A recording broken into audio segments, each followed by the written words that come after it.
You're very known for all your research around leadership, so I'm sure many people have asked you what a definition of leadership is. So what's your favorite definition of that? I think my favorite definition of leadership broadly is very simple: the ability of people to steer a group towards an important goal. Very broad, very encompasses a lot of what leadership, I think, is, but quite neutral. Okay. And you've mostly focused, I think, in your research on sort of the formal leaders that have sort of formally some management role in whatever organizational chart. And before we dive deeper into that, I wondered what you think of all those research streams currently under shared or distributed leadership, where the focus is not necessarily only on the formal leader, but as you say, I mean, the influencing and steering, that could be done by anyone, really. So absolutely. My work indeed has focused mostly on people who have this formal role, but I think it's very important to recognize that people can take on leadership anywhere. They can champion an idea in their organization and use similar influencing behaviors that leaders do. And indeed, shared leadership with the current more team-based organizations, flatter organizations, it's very important.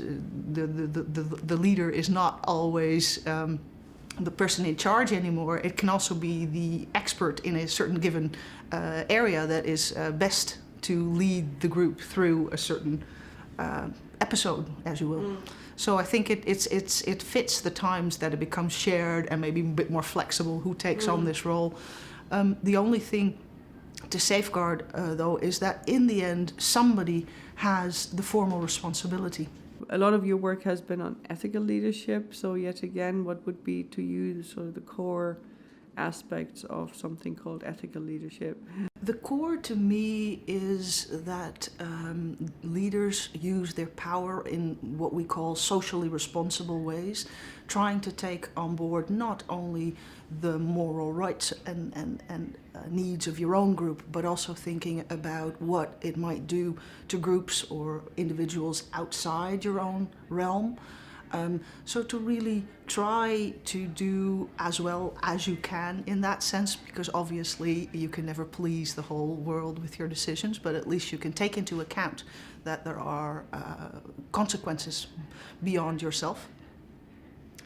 And I wondered, in general terms, leadership is described also, I mean, you're sort of the linking pin somehow between the organizational goals and then the goals of individuals and teams and your own goals also.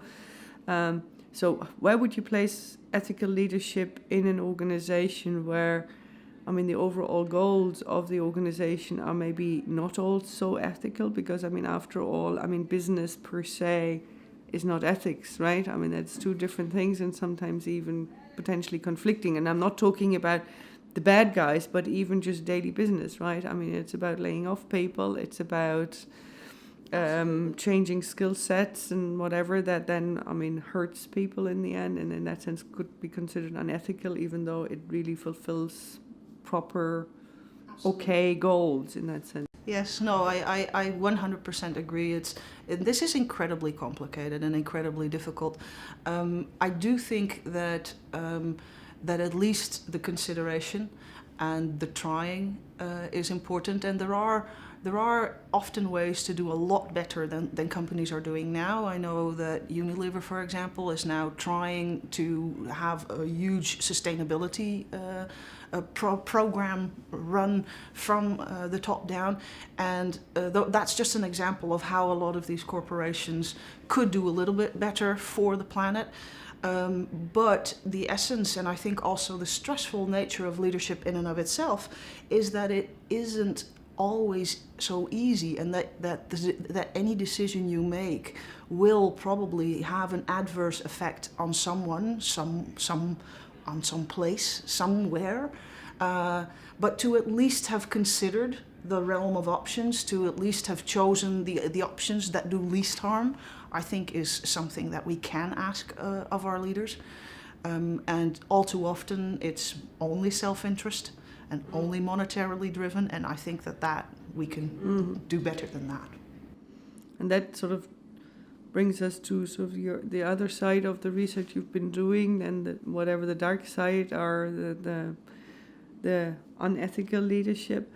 You've done quite a bit around that, and I would have one very first curious question about that. It's always easy to get people involved in research when it's all about something positive, and I guess our results in the end then always show sort of the positive correlates with the positive.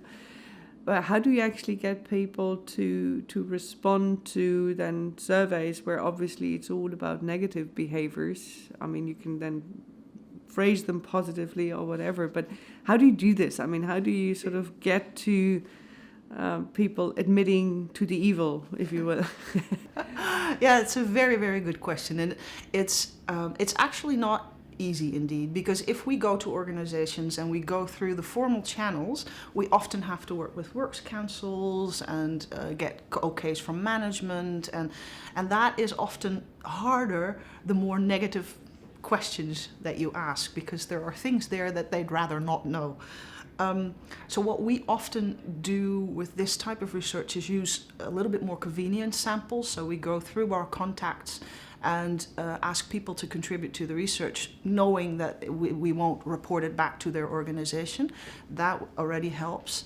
And then when it comes to actually filling out scales on, for example, narcissism or Machiavellianism, some of the darker traits, they're actually surprisingly, we don't find that people find this difficult.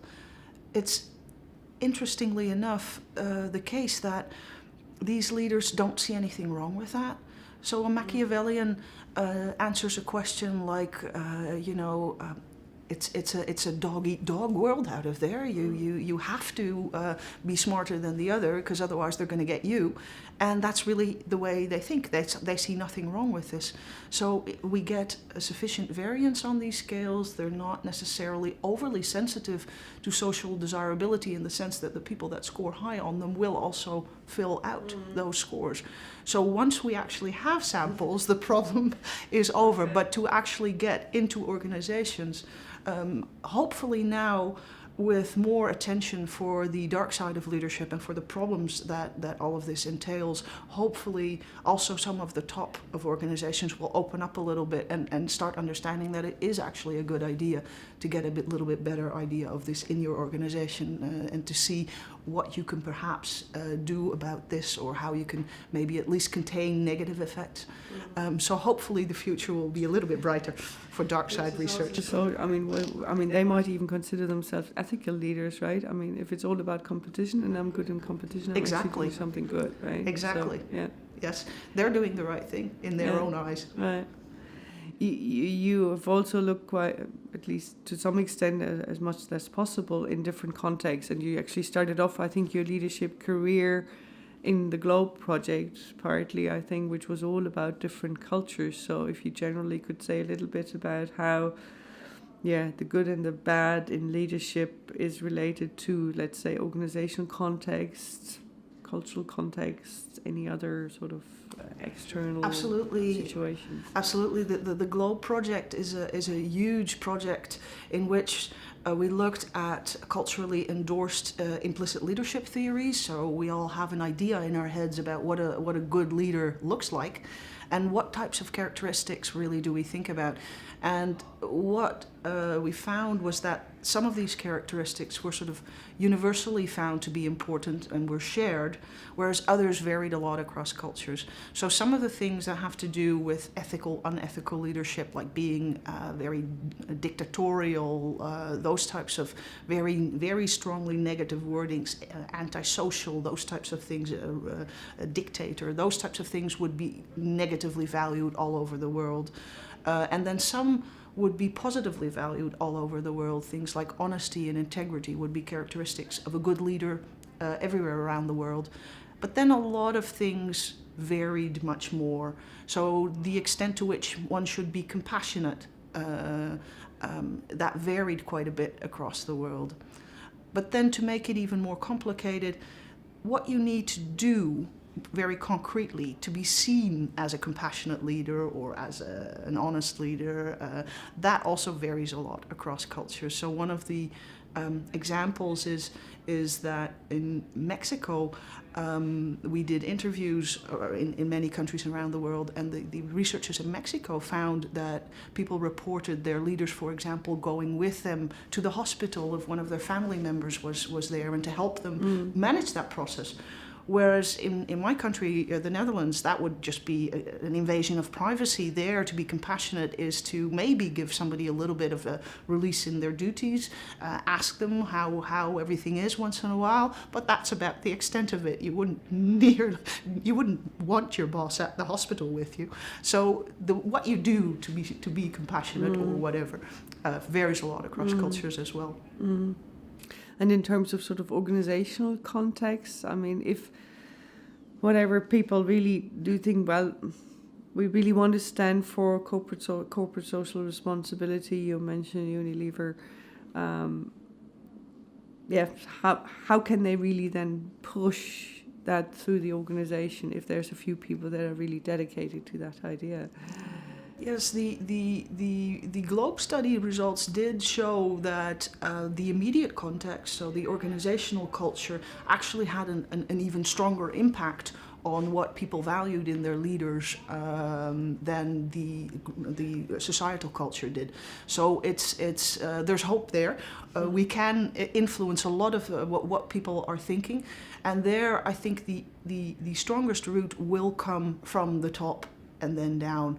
Role modeling, really living the values that you espouse, but walking the talk, as they say.